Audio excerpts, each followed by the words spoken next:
기석 씨, 정말 마지막으로 한 번만 물어볼게요. 이 집에 다른 여자가 산 거 맞죠? CCTV에 다 나와 있어요. 스마트 스피커에도 녹음되어 있고요. 그 여자가 전처죠?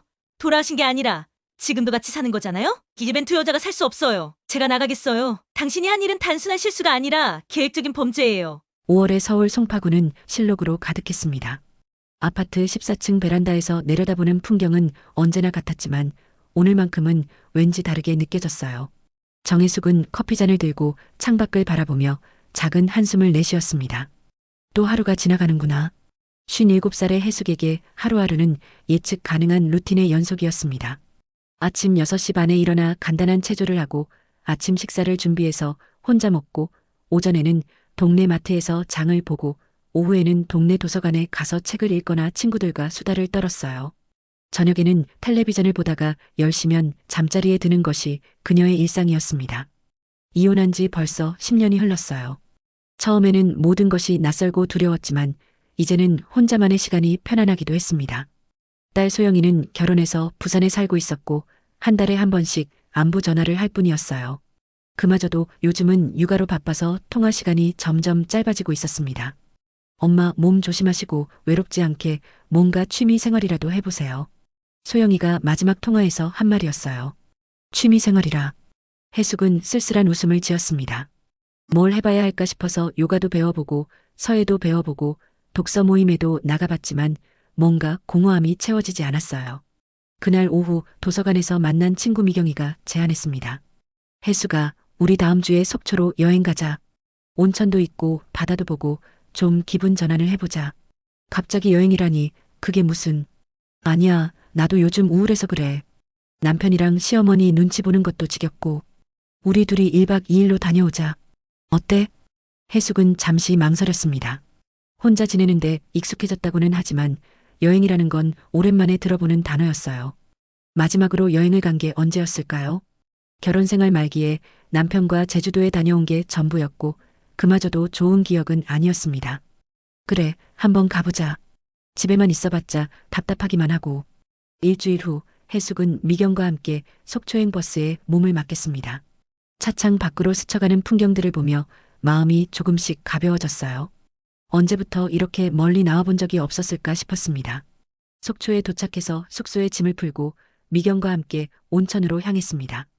따뜻한 온천물에 몸을 담그니 그동안 쌓인 피로가 스르르 풀어지는 것 같았어요. 혜수가 이거 진짜 좋다. 왜 진작 안 왔을까? 그러게 말이야. 집에서만 있었으니까. 두 사람은 한참 동안 온천을 즐겼습니다. 미경이 먼저 나가서 휴게실에서 쉬겠다고 하자 혜숙은 조금 더 있겠다고 했어요. 혼자 남은 온천에서 천천히 몸을 움직이며 스트레칭을 하고 있는데 누군가가 들어왔습니다. 실례합니다. 혹시 여기 허리 아픈 분들이 많이 오시나요? 목소리가 정중하고 따뜻했어요. 혜숙은 고개를 돌려보았습니다. 60대 초반으로 보이는 남성이 조심스럽게 온천에 들어오고 있었어요. 단정한 인상에 온화한 눈빛이 인상적이었습니다. 아, 네. 저도 어깨가 좀 아파서 왔는데 확실히 좋은 것 같아요. 그렇군요. 저는 허리 디스크가 있어서 병원에서 온천 치료를 권해주셔서 왔습니다. 자연스럽게 대화가 시작되었어요. 그는 서기석이라고 자신을 소개했고 서울에서 왔다고 했습니다. 혜숙도 자신을 소개했고 둘은 온천의 효능에 대해 이야기를 나누었어요. 혹시 자주 오시는 편인가요? 아니요, 저는 처음이에요. 친구랑 같이 여행 와서 들른 건데 생각보다 좋네요. 저도 처음인데 정말 좋습니다. 몸도 마음도 편해지는 것 같아서요. 기석의 말투는 정중하면서도 따뜻했습니다. 혜숙은 오랜만에 남성과 이렇게 자연스럽게 대화를 나누고 있다는 것을 깨달았어요. 어색하지도 않고 부담스럽지도 않았습니다. 그런데 혹시 서울 어디에 사세요? 저도 송파구에 살거든요. 저는 관악구에 살아요. 그리 멀지 않네요. 우연의 일치였을까요? 같은 서울 사람이라는 것만으로도 반가웠어요. 두 사람은 서울 이야기, 동네 이야기로 대화를 이어갔습니다. 온천에서 나와 휴게실에서 차를 마시며 더 깊은 이야기를 나누었어요. 기석은 아내를 잃고 혼자 지낸 지 5년이 되었다고 했습니다. 혜숙은 이혼한 지 10년이 되었다고 했고요. 혼자 지내는 것도 익숙해지면 편하긴 한데 가끔은 누군가와 이렇게 대화를 나누는 것도 좋네요. 기석의 말에 혜숙은 고개를 끄덕였습니다.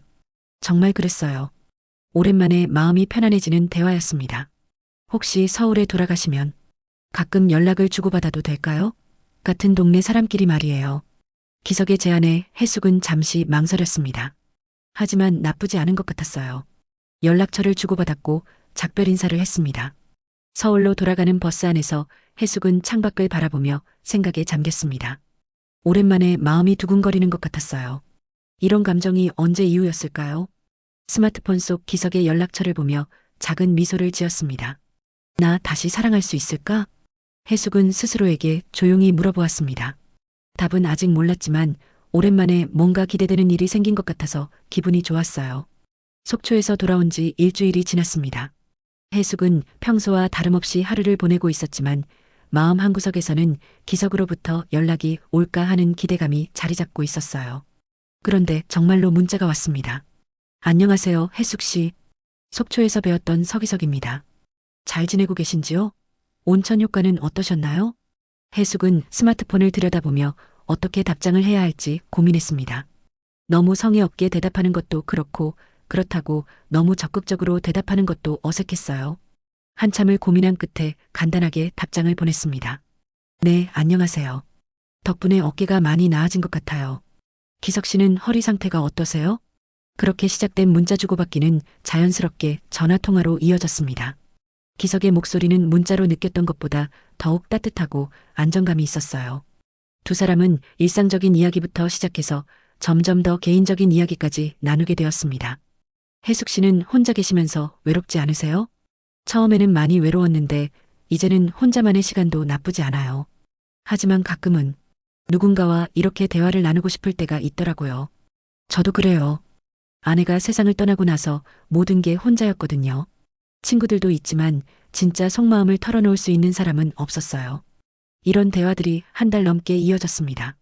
때로는 하루에 몇 번씩 통화를 하기도 했고, 때로는 길게 2시간 넘게 이야기를 나누기도 했어요.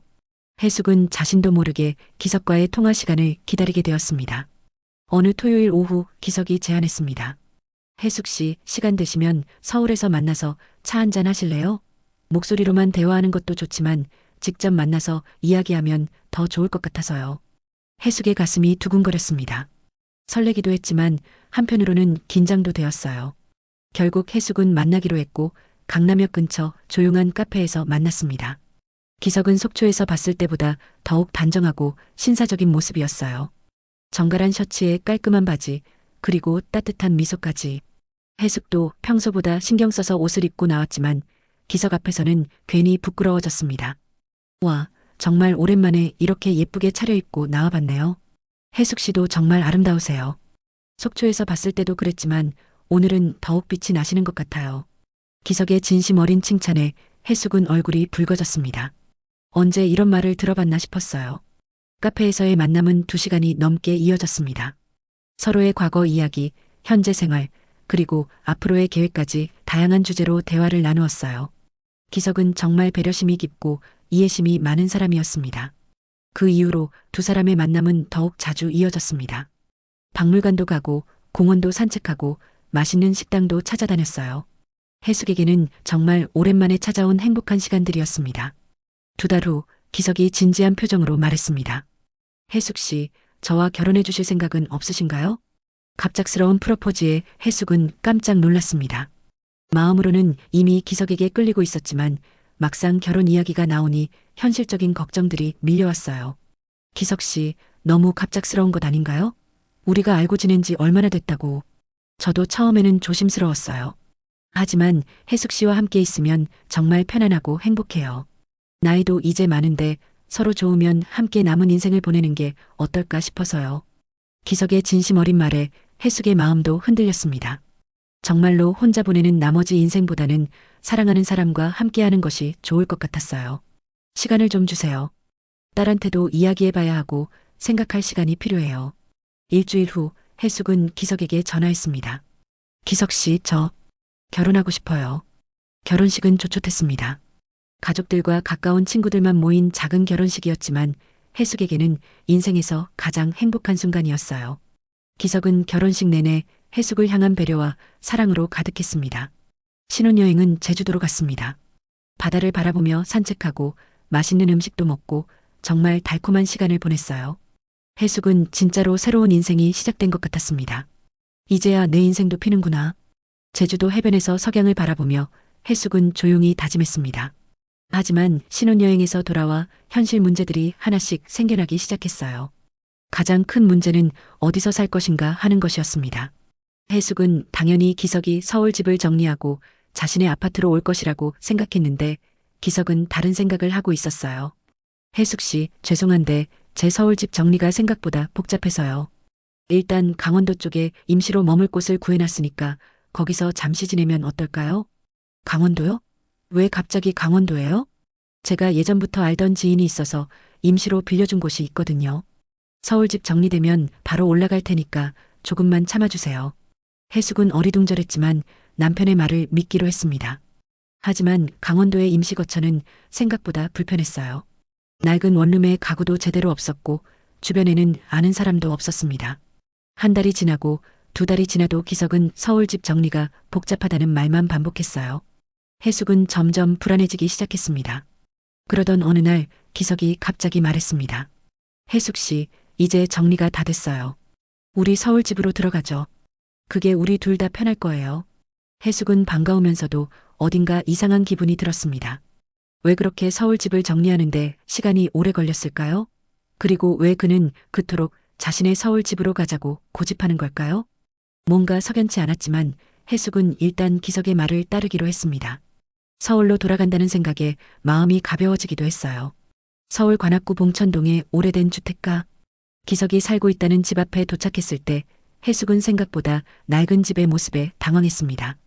2층짜리 단독주택이었지만 외벽 페인트는 곳곳이 벗겨져 있었고 작은 마당에는 잡초가 무성했어요. 여기가 기석 씨 집이에요? 네, 좀 오래된 집이긴 하지만 살만해요. 들어가 보시죠.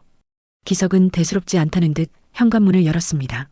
하지만 해숙이 집 안으로 들어서는 순간 뭔가 이상한 기분이 들었어요.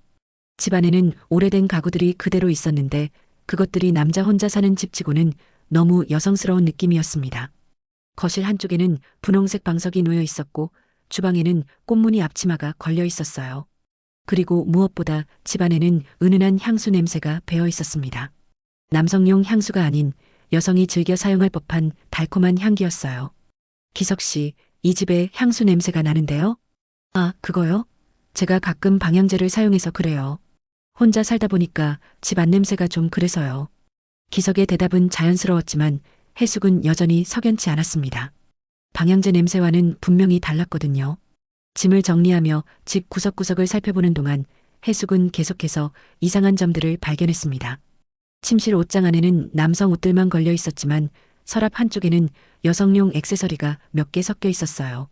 화장대도 있었는데 거울 앞에는 화장품이 하나도 없었지만 서랍을 열어보니 파운데이션과 립스틱의 흔적이 남아 있었습니다. 기석 씨, 혹시 이 화장대는? 아, 그건 제가 살 때부터 있던 거예요. 전 주인이 두고 간 것 같은데 치우기가 번거로워서 그냥 뒀어요. 기석은 매번 그럴듯한 설명을 했지만 해숙의 의심은 점점 커져갔습니다. 이틀째 되는 날 해숙은 본격적으로 집 청소를 시작했어요. 결혼 후 첫 번째 보금자리인 만큼 깨끗하게 정리하고 싶었습니다. 거실과 침실을 청소하고 주방도 깔끔하게 정리했어요. 마지막으로 다용도실을 청소하러 갔습니다. 다용도실 문을 열자마자 해숙은 깜짝 놀랐습니다. 선반 위에 여성용 슬리퍼가 가지런히 놓여 있었고 그 옆에는 여성용 화장품들이 가득 담긴 작은 바구니가 있었어요. 그것도 먼지 하나 없이 깨끗한 상태로 말이에요. 해숙은 슬리퍼를 집어들었습니다. 밑창을 보니 최근에 신은 흔적이 선명했어요. 화장품들도 마찬가지였습니다. 파운데이션은 거의 다 써가고 있었고 립스틱도 많이 사용된 상태였어요. 무엇보다 놀라운 것은 화장품들의 유통기한이었습니다. 이것들, 유통기한이 한 달 전이네? 해숙의 손이 떨렸습니다. 이 화장품들은 분명히 최근까지 누군가가 사용하고 있었던 것들이었어요. 그것도 아마 여자가 말이죠. 그때 현관문이 열리는 소리가 들렸습니다. 기석이 장을 보러 나갔다가 돌아온 것 같았어요. 해숙은 서둘러 화장품을 원래 자리에 놓고 다용도실을 나왔습니다. 해숙 씨, 뭐하고 계셨어요? 청소하고 있었어요. 기석 씨, 잠깐 이야기할 게 있는데요. 해숙은 기석을 거실로 데리고 가서 앉혔습니다. 마음을 진정시키고 최대한 차분하게 물어보기로 했어요. 기석 씨, 다용도실에 여성용 물건들이 있던데요. 슬리퍼도 있고 화장품도 있고요. 기석의 표정이 순간 굳었습니다. 그리고 잠시 망설이더니 대답했어요. 아, 그건 예전 아내 물건인데 아직 정리를 못했어요. 예전 아내요? 기석 씨가 말씀하시기로는 아내분이 돌아가신 지 5년이 되었다고 하셨는데요. 네, 맞아요. 그런데 아내가 평소에 아끼던 물건들이라 차마 버리지 못하겠더라고요. 기석의 설명은 그럴듯했지만 해숙은 이미 화장품의 유통기한을 확인했기 때문에 의심을 거둘 수 없었어요. 그런데 화장품 유통기한이 한 달 전이던데요? 5년 전에 돌아가신 분의 화장품이 어떻게 한 달 전까지 유통기한이 있을까요? 기석의 얼굴이 창백해졌습니다. 잠시 말문이 막힌 것 같더니 어색하게 웃으며 대답했어요. 아, 그건 제가 중간중간 아내 생각이 나서 같은 제품들로 새로 사다 놓은 거예요. 추억 때문에요. 추억 때문에 화장품을 사다 놓으신다고요? 네, 이상하게 들릴 수도 있지만 아내 냄새가 그리워서요. 해숙은 더 이상 묻지 않았습니다. 하지만 기석의 설명은 전혀 납득이 가지 않았어요. 남편이 죽은 아내 추억 때문에 여성용 화장품을 계속 사다 놓는다는 게 말이 되나요? 그날 밤 해숙은 잠이 오지 않았습니다. 침대에 누워서 천장을 바라보며 온갖 생각이 머릿속을 스쳐갔어요. 정말로 기석이 말한 대로 죽은 아내를 그리워해서 그런 걸까요? 아니면 다른 이유가 있는 걸까요? 다음 날 아침 해숙은 일부러 기석이 출근한 후에 다시 다용도실을 살펴봤습니다. 어제 봤던 것들을 더 자세히 살펴보니 슬리퍼는 해숙과 비슷한 사이즈였고 화장품들도 누군가가 정기적으로 사용하고 있는 것 같았어요. 그리고 화장품 바구니 밑에서 작은 종이 쪽지를 발견했습니다. 여성의 필체로 쓰인 메모였어요. 기석아, 파운데이션 떨어져 간다. 주말에 같이 사러 가자. 해숙의 심장이 쿵 하고 내려앉았습니다. 이 메모는 분명히 최근에 쓰인 것이었고 기석과 매우 친밀한 관계의 여성이 쓴 것 같았어요. 도대체 누구일까? 정말로 죽은 아내의 물건이 맞나? 해숙은 혼란스러웠습니다. 분명히 뭔가 숨겨진 진실이 있을 것 같았지만 아직은 확신할 수 없었어요. 하지만 한 가지는 확실했습니다. 기석이 자신에게 거짓말을 하고 있다는 것이었어요. 그날 저녁 기석이 집에 돌아왔을 때 해숙은 평소처럼 자연스럽게 행동했습니다. 하지만 마음속으로는 계속해서 의심의 눈초리로 남편을 바라보고 있었어요. 기석 씨, 오늘 하루 어떠셨어요? 그냥 평소와 같았어요. 해숙 씨는 집에서 뭐 하셨어요?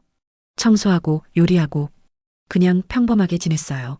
겉으로는 평범한 부부의 대화였지만 해숙의 마음속에는 점점 더 큰 의욕이 자라나고 있었습니다. 며칠이 지나도 해숙의 마음속 의욕은 사라지지 않았습니다. 기석과 함께 식사를 하고 텔레비전을 보고 잠자리에 들면서도 계속해서 다용도실에서 발견한 것들이 머릿속을 맴돌았어요. 특히 그 메모지가 자꾸만 떠올랐습니다. 기석아, 파운데이션 떨어져 간다. 그 친밀한 말투가 계속 신경 쓰였어요. 정말로 죽은 아내가 남긴 것일까요? 아니면 다른 누군가가 최근에 쓴 것일까요? 일주일이 지난 어느 날 해숙은 머리를 하러 동네 미용실에 갔습니다. 새로운 동네에서 지내다 보니 모든 것이 낯설었지만 미용실만큼은 어디서나 비슷했어요. 머리를 감고 커트를 하는 동안 미용사와 자연스럽게 대화를 나누었습니다. 어머, 새로 이사 오신 분이시네요? 어디서 오셨어요? 네, 송파구에서 왔어요. 남편이 여기 사는데 결혼하면서 이사 왔어요.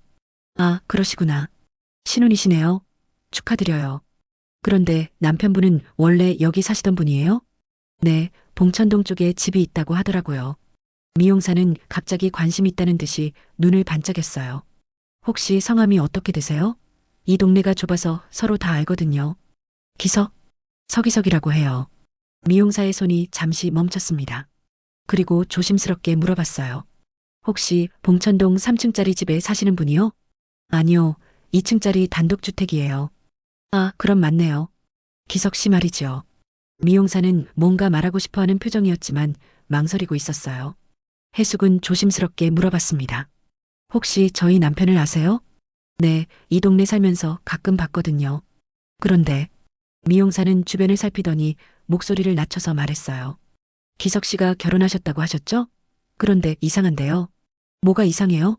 아직도 그 집에 전처분 같이 계시는 걸로 아는데요. 일주일 전에도 봤거든요. 기석 씨랑 여자분이랑 같이 마트에 장 보러 오시는 거요. 해숙의 머릿속이 하얘졌습니다.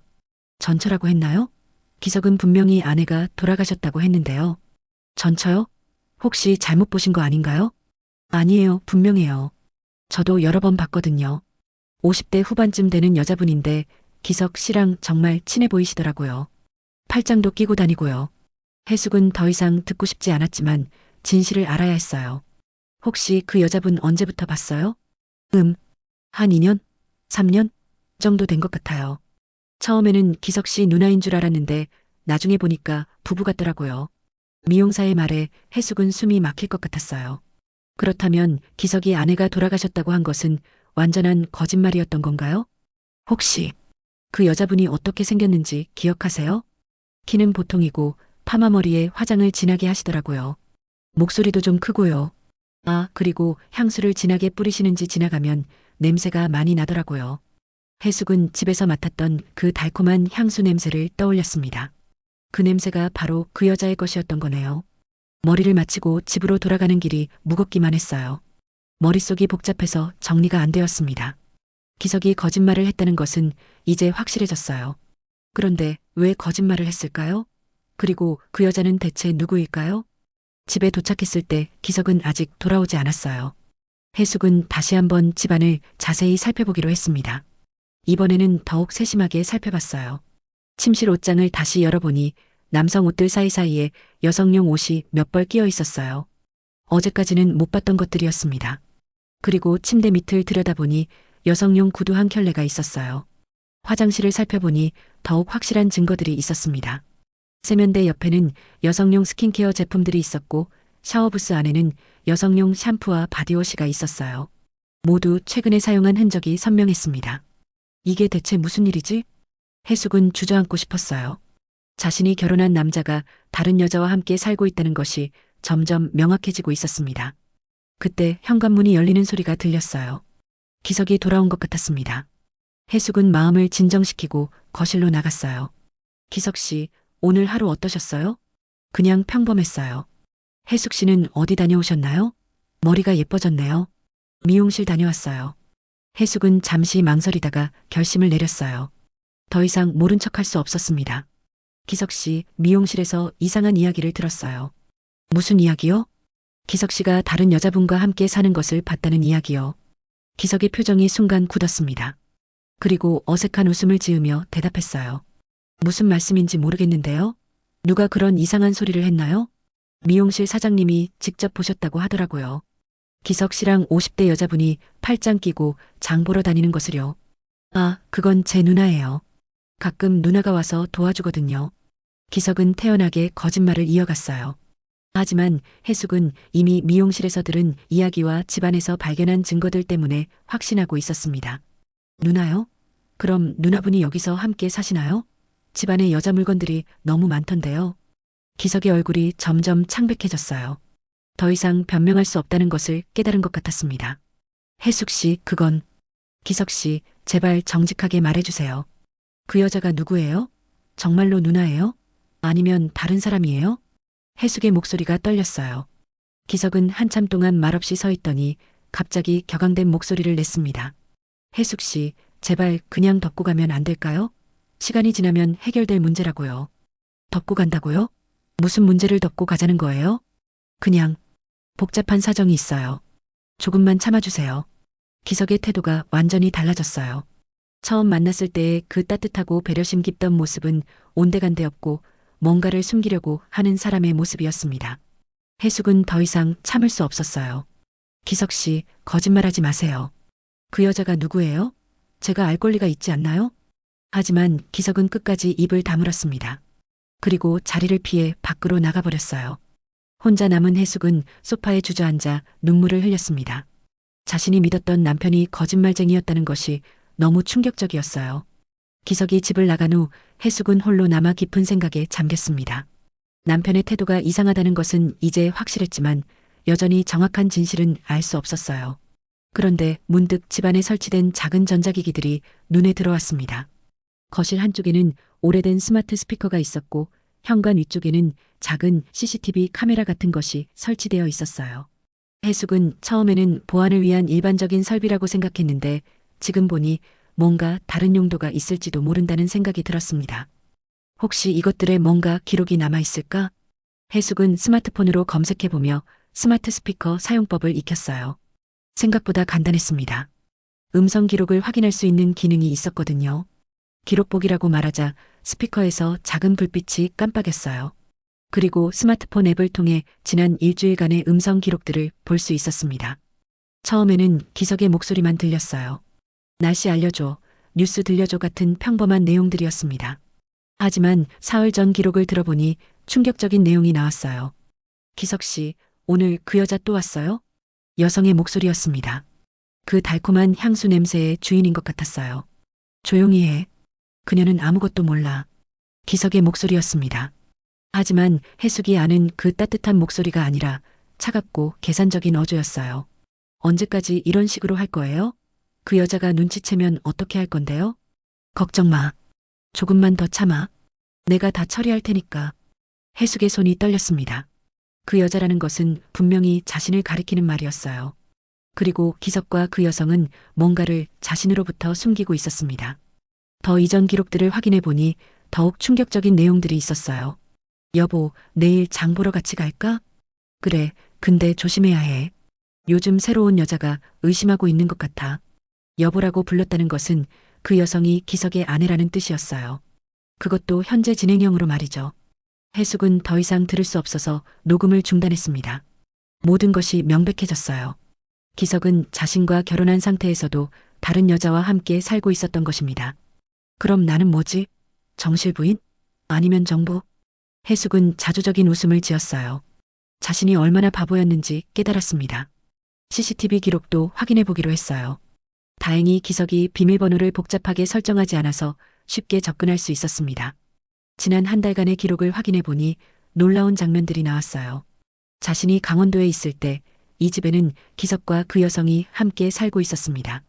아침에 함께 일어나서 같이 아침 식사를 하고 저녁에는 함께 텔레비전을 보며 시간을 보내는 모습이 고스란히 녹화되어 있었어요.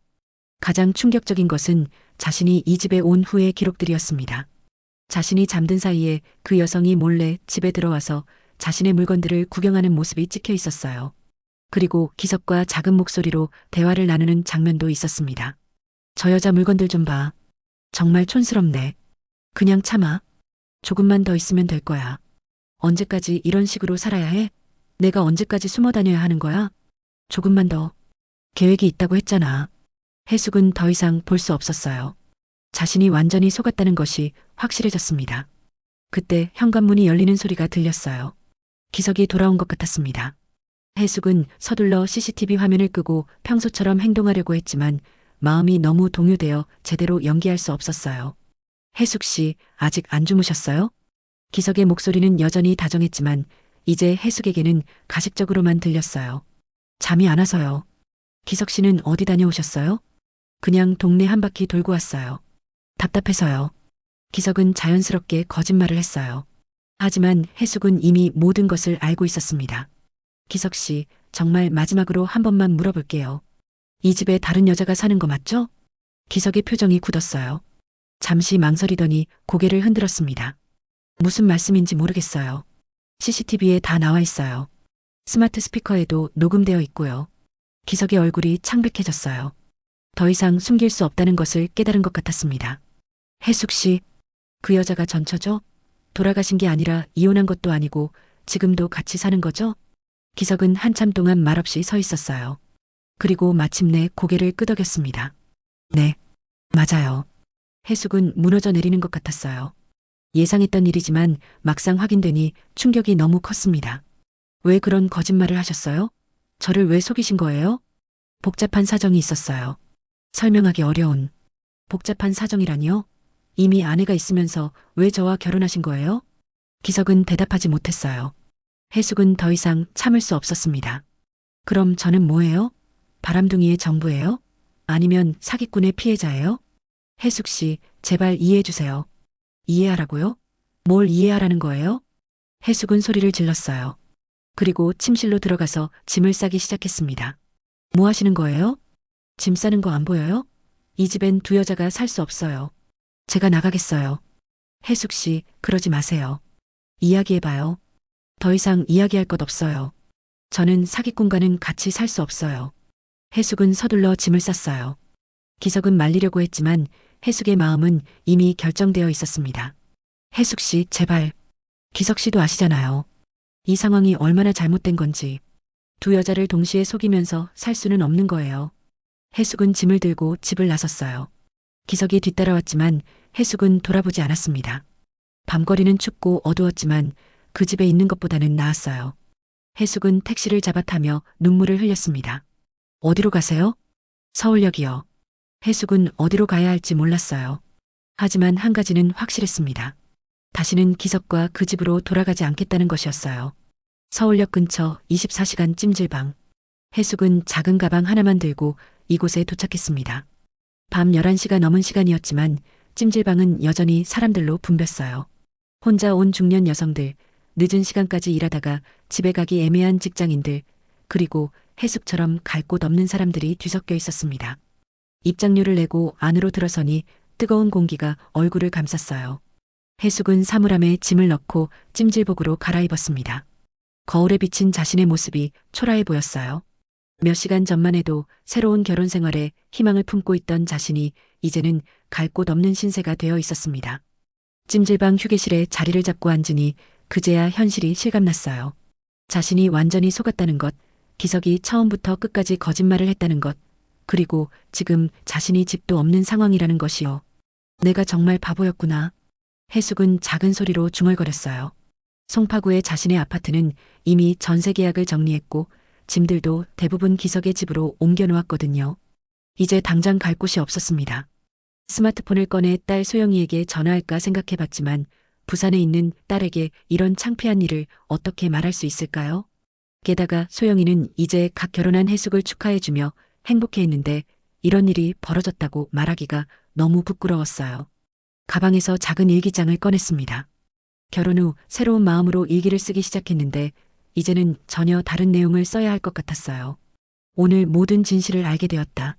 기석은 나를 사랑한 것이 아니라 외로움을 채우기 위해 나를 선택했을 뿐이었다. 아니, 그것도 아니다. 그는 이미 함께 살고 있는 여자가 있으면서도 나를 속여서 결혼했다. 도대체 무슨 목적이었을까? 펜을 들고 쓰다가 문득 멈췄어요. 정말로 기석의 목적이 뭐였을까요? 단순히 외로움 때문이었을까요? 아니면 다른 이유가 있었을까요? 생각해보니 의문스러운 점들이 많았어요. 왜 굳이 속초에서 자신에게 접근했을까요? 왜 그렇게 빨리 결혼을 제안했을까요? 그리고 왜 자신의 아파트가 아닌 자신의 집으로 오라고 했을까요? 해숙은 스마트폰으로 기석에 대해 검색해보기로 했어요. 이름과 나이 그리고 관악구 주소로 검색해보니 몇 가지 정보가 나왔습니다. 놀랍게도 기석은 작년에 사업부도로 많은 빚을 진 상태였어요. 그리고 집도 경매로 넘어갈 위기에 있었다고 나와 있었습니다. 또한 전처와의 이혼 소송도 진행 중이었는데 재산 분할 문제로 복잡하게 얽혀 있었어요. 그럼 나는 돈 때문에 이용당한 건가? 해숙의 가슴이 먹먹해졌어요. 자신이 가지고 있던 송파구 아파트 전세금이 3억 원 정도였거든요. 그리고 은행에 예금도 좀 있었고요. 기석에게는 상당히 매력적인 조건이었을 거예요. 정말 치밀한 사기꾼이었구나. 이제야 모든 것이 이해되었어요. 속초에서의 만남도 우연이 아니었을 가능성이 높았습니다. 미리 조사를 하고 계획적으로 접근했을 수도 있어요. 화가 치밀어 올랐지만 동시에 자신이 너무 어리석었다는 생각도 들었어요. 그렇게 쉽게 믿고 따라갔다니. 나이가 들수록 더 조심해야 하는 건데 오히려 더 순진했던 것 같았습니다. 새벽 2시가 넘어서야 해숙은 조금 잠을 청했어요. 하지만 제대로 잘 수는 없었습니다. 계속해서 기석과의 추억들이 떠올랐거든요. 속초에서의 첫 만남, 따뜻했던 전화 통화들, 다정했던 데이트들. 모든 것이 가짜였다고 생각하니 더욱 괴로웠어요. 다음 날 아침 해숙은 일찍 일어나서 찜질방을 나왔습니다. 우선 당장 머물 곳을 구해야 했어요. 원룸이라도 구해서 생활을 정리해야 했습니다. 부동산 중개소를 몇 군데 돌아다니며 집을 알아봤어요. 다행히 보증금이 적은 원룸을 하나 구할 수 있었습니다.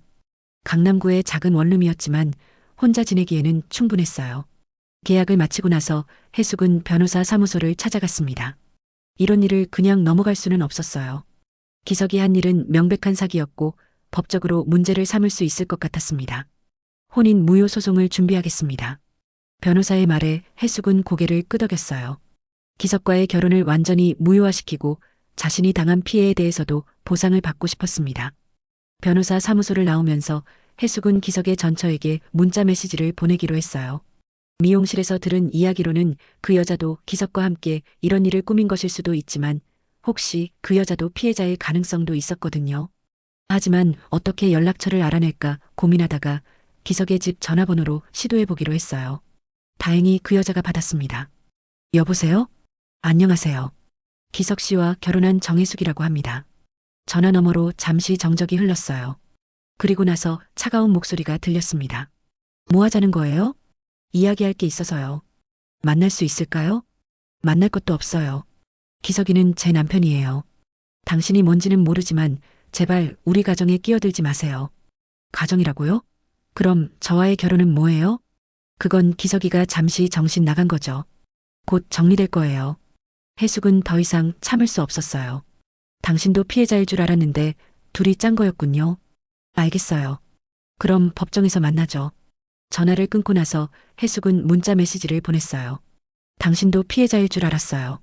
하지만 둘이 짠 거라면 이야기는 달라요. 변호사와 함께 모든 것을 밝혀내겠어요. 그날 저녁 해숙은 새로 구한 원룸에서 혼자 라면을 끓여 먹으며 생각에 잠겼어요. 분명히 힘든 싸움이 될 것 같았지만 포기할 수는 없었습니다. 일기장에 다시 썼어요. 과거를 후회하지 않기로 했다. 내가 당한 일은 분명히 억울하지만 이것 때문에 내 인생이 망가질 수는 없다. 기석과 그 여자가 한 일에 대해서는 끝까지 책임을 묻겠지만 나는 다시 일어날 것이다. 해숙은 펜을 내려놓고 창밖을 바라봤어요. 어둠 속에서도 불빛들이 반짝이고 있었습니다. 자신의 인생도 다시 빛을 찾을 수 있을 것 같았어요. 한 달이 지났습니다. 해숙은 변호사와 함께 치밀하게 소송을 준비했어요. 기석의 재정 상황, 전처와의 관계, 그리고 자신을 속인 과정들을 하나하나 증거로 수집했습니다. 생각보다 많은 증거들이 나왔어요. 기석이 속초 여행 전부터 이미 해숙에 대해 조사했다는 사실도 밝혀졌습니다.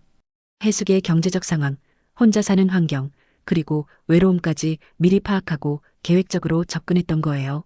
심지어 속초 온천에서의 만남도 우연이 아니었습니다. 기석이 해숙의 여행 일정을 미리 알고 있었거든요. 정말 치밀한 사기꾼이었네요.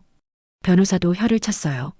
이런 케이스는 처음 본다면서 기석의 행동이 명백한 결혼 사기에 해당한다고 했습니다.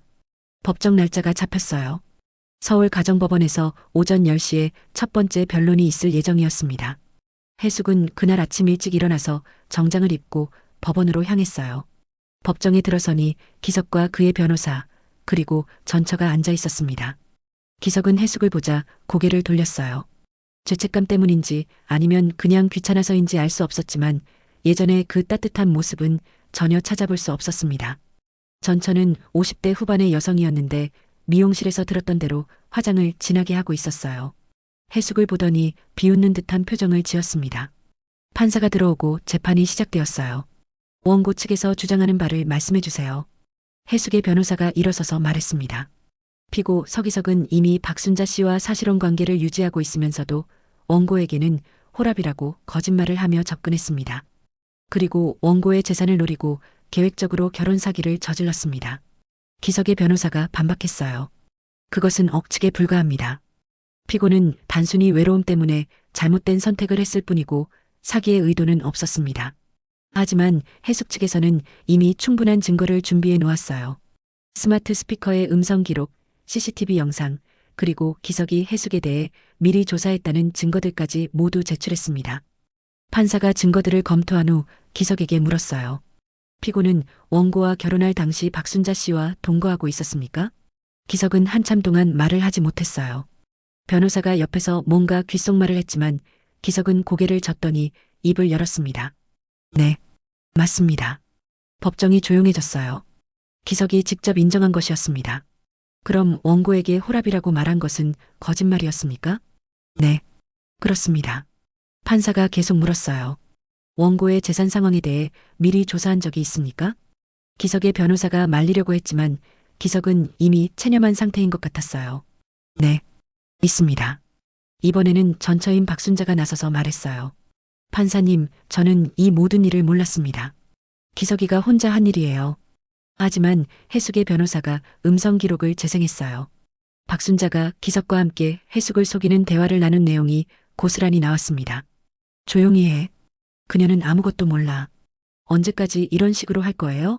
그 여자가 눈치채면 어떻게 할 건데요? 박순자의 얼굴이 하얗게 변했어요. 더 이상 발 뺄 수 없다는 것을 깨달은 것 같았습니다. 판사가 엄숙한 표정으로 말했어요. 증거를 종합해 볼 때 피고들의 행위는 명백한 결혼 사기에 해당합니다. 혼인 무효는 물론이고 원고가 입은 피해에 대한 배상도 이루어져야 할 것 같습니다. 이때 해숙이 일어서서 말했어요. 판사님, 제가 직접 말씀드리고 싶습니다. 판사가 허락하자 해숙은 기석과 박순자를 바라보며 차분하게 말했습니다. 기석 씨, 처음 만났을 때 정말 좋은 사람이라고 생각했어요. 따뜻하고 배려심 깊고 진실한 사람이라고 믿었습니다. 하지만 모든 것이 거짓이었네요. 기석은 고개를 숙인 채 대답하지 않았어요. 나는 당신의 보증 수표가 아니에요. 외로움을 달래주는 도구도 아니고 돈을 벌어다주는 수단도 아닙니다. 나도 인격을 가진 한 사람이에요. 해숙의 목소리가 점점 강해졌어요. 그리고 박순자 씨, 당신도 마찬가지예요. 혹시 당신도 피해자인 줄 알았는데 공범이었네요. 같은 여자로서 부끄럽지 않나요? 박순자가 고개를 들어 해숙을 노려봤지만 해숙은 당당했어요. 집은 당신들 것이 아닙니다. 경매로 넘어가게 된 집을 제 돈으로 살려내려고 했던 거죠? 하지만 그런 일은 없을 거예요. 기석이 갑자기 고개를 들어 해숙을 봤어요. 해숙 씨, 정말 죄송합니다. 제가 잘못했어요. 사과로 될 일이 아니에요. 당신이 한 일은 단순한 실수가 아니라 계획적인 범죄예요. 판사가 중재했어요. 충분히 들었습니다. 이제 변론을 마치고 판결을 위해 잠시 휴정하겠습니다. 30분 후 재개된 재판에서 판사는 판결을 선고했어요. 피고 서기석과 박순자는 원고에게 계획적으로 결혼 사기를 저질렀음이 명백하므로 혼인 무효를 선고합니다. 또한 원고가 입은 정신적, 재산적 피해에 대해 연대하여 2천만 원을 배상하라고 명령합니다. 기석과 박순자의 얼굴이 절망적으로 변했어요. 하지만 해숙은 이미 마음의 정리가 끝나 있었습니다. 법정을 나오면서 기석이 해숙에게 다가왔어요. 해숙 씨, 정말 죄송해요. 용서해 주세요. 해숙은 기석을 똑바로 바라보며 말했어요. 용서는 제가 할 몫이 아니에요. 당신 자신에게 물어보세요. 당신이 한 일이 용서받을 만한 일인지요. 그리고 해숙은 더 이상 뒤돌아보지 않고 법원을 나섰어요. 박순자가 뒤에서 뭔가 소리쳤지만 들리지 않았습니다. 법원 계단을 내려오며 해숙은 깊게 숨을 들이마셨어요. 마침내 모든 것이 끝났습니다. 이제 진짜로 새로운 시작을 할 수 있을 것 같았어요. 변호사가 옆에서 말했어요. 수고 많으셨어요. 좋은 결과가 나와서 다행입니다. 고맙습니다. 덕분에 정의가 실현된 것 같아요. 해숙은 법원을 나서며 스마트폰으로 딸 소영이에게 전화를 걸었어요. 이제는 모든 것을 이야기할 수 있을 것 같았습니다. 소영아, 엄마야. 시간 있으면 통화할 수 있을까? 엄마가 이야기할 게 있어. 법정에서 승소한 지 반년이 지났습니다. 해숙은 그동안 서울의 작은 원룸에서 지내며 마음의 상처를 치유해왔어요. 기석으로부터 받은 배상금과 자신의 예금으로 새로운 삶을 계획하고 있었습니다. 딸 소영이는 처음에는 많이 놀랐지만 해숙의 선택을 지지해 주었어요. 엄마, 정말 고생 많으셨어요. 그런 나쁜 사람들한테 당하시고. 하지만 엄마가 당당하게 맞서신 모습이 정말 자랑스러워요. 고마워, 소영아. 엄마도 이번 일로 많이 배웠어. 이제 뭐 하실 거예요? 서울에서 계속 사실 거예요? 해숙은 잠시 생각해 봤어요. 서울에서의 생활도 나쁘지 않았지만 뭔가 새로운 곳에서 완전히 새롭게 시작하고 싶었습니다. 엄마는 속초로 가려고 해. 속초요? 왜 속초예요? 처음 그 사람을 만난 곳이기도 하지만 그곳에서 엄마가 진짜 행복했던 기억도 있거든. 나쁜 기억만 가지고 살 수는 없잖아. 소영이는 엄마의 결정을 응원해 주었어요. 그리고 한 달 후 해숙은 정말로 속초로 이사를 했습니다. 속초의 작은 상가 건물 1층에 작은 공간을 임대했어요. 20평 남짓한 공간이었지만 해숙에게는 꿈을 펼칠 수 있는 소중한 장소였습니다. 바로 북카페를 운영하기로 한 것이었어요. 책과 함께하는 카페 다시 봄. 해숙이 직접 지은 카페 이름이었어요.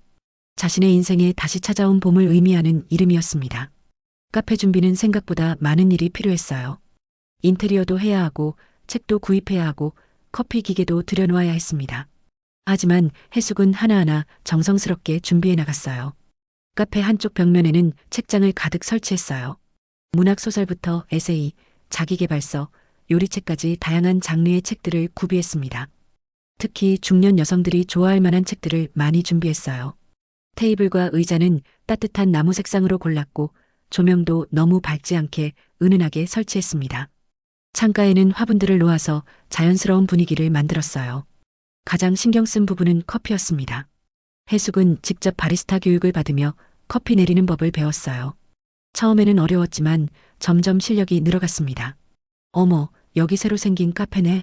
개업한 지 일주일 만에 첫 번째 손님이 들어왔어요. 50대 중반으로 보이는 여성이었습니다. 네, 안녕하세요. 어서 오세요. 해숙은 밝은 미소로 손님을 맞이했어요. 분위기가 정말 좋네요. 책도 많고. 여기 사장님이세요? 네, 정혜숙이라고 해요. 저는 김미란이에요. 근처에 살거든요. 이런 카페가 생기기를 기다렸는데 딱 제 스타일이네요. 미란 씨는 아메리카노를 주문하고 책장에서 에세이 한 권을 골라 자리에 앉았어요.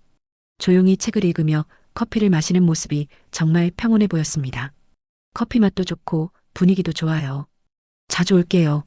미란 씨는 만족스러워하며 카페를 나갔어요. 해숙은 뿌듯했습니다. 그 이후로 조금씩 손님들이 늘어나기 시작했어요. 주로 중년 여성들이 많았는데 혼자 와서 조용히 책을 읽거나 친구들과 함께 와서 수다를 떨며 시간을 보내는 분들이었습니다. 어느 날은 이혼으로 힘들어하는 40대 여성이 와서 해숙에게 상담을 요청하기도 했어요. 사장님, 저도 이혼하게 됐는데 앞으로 어떻게 살아야 할지 모르겠어요. 해숙은 그 여성과 오랫동안 이야기를 나누었어요. 자신의 경험담도 들려주고 위로의 말도 건넸습니다. 힘들어도 포기하지 마세요. 혼자가 된다고 해서 인생이 끝나는 게 아니에요. 오히려 새로운 시작일 수도 있거든요. 정말 그럴까요? 저도 그랬거든요. 처음에는 막막했지만 지금은 혼자서도 충분히 행복해요. 그 여성은 해숙의 말에 위로를 받고 돌아갔어요. 그리고 며칠 후 다시 와서 고맙다는 인사를 전했습니다. 카페를 운영한 지 석 달이 지나자 단골 손님들이 생겼어요. 매일 오는 분들, 일주일에 몇 번씩 오는 분들, 그리고 가끔씩 들르는 분들까지. 해숙은 손님들 한 명 한 명의 이름과 취향을 기억하려고 노력했어요. 해숙 씨, 오늘도 새로운 책이 들어왔네요? 미란 씨가 매주 화요일마다 와서 하는 말이었어요. 네, 이번에는 요리책을 좀 들여놨어요. 미란 씨가 요리에 관심 있다고 하셔서요. 와, 정말 감사해요. 해숙 씨는 어떻게 이렇게 세심하세요? 해숙은 손님들과의 이런 소소한 대화들이 정말 좋았어요. 기석과 함께 있을 때는 느낄 수 없었던 진정한 교감이었습니다. 어느 날 저녁 하루 일을 마치고 카페 정리를 하던 해숙은 카운터 옆에 걸어놓은 사진을 바라봤어요. 카페 개업 첫날 찍은 사진이었는데 그 아래에 작은 메모지를 붙여놨습니다. 사랑도 재혼도 중요하지만 나 자신이 나를 가장 사랑해야 한다. 이 문구는 해숙이 법정에서 승소한 후 일기에 쓴 말이었어요. 지금도 이 말이 자신의 삶의 철학이라고 생각했습니다. 창밖으로 속초 바다가 보였어요. 석양이 바다를 물들이며 아름다운 풍경을 만들어내고 있었습니다. 해숙은 커피 한 잔을 내려서 창가에 앉았어요. 참 평온하다. 혼자라는 것이 더 이상 외롭지 않았어요. 오히려 자유롭고 평화로웠습니다. 매일 아침 일어나서 카페 문을 열고 손님들을 맞이하고 저녁에는 책을 읽으며 하루를 마무리하는 이런 생활이 정말 좋았어요. 딸 소영이도 한 달에 한 번씩 속초로 놀러 왔어요. 엄마, 정말 행복해 보여요. 표정도 밝아지셨고 목소리도 생기가 넘쳐요. 그래, 엄마도 그런 것 같아.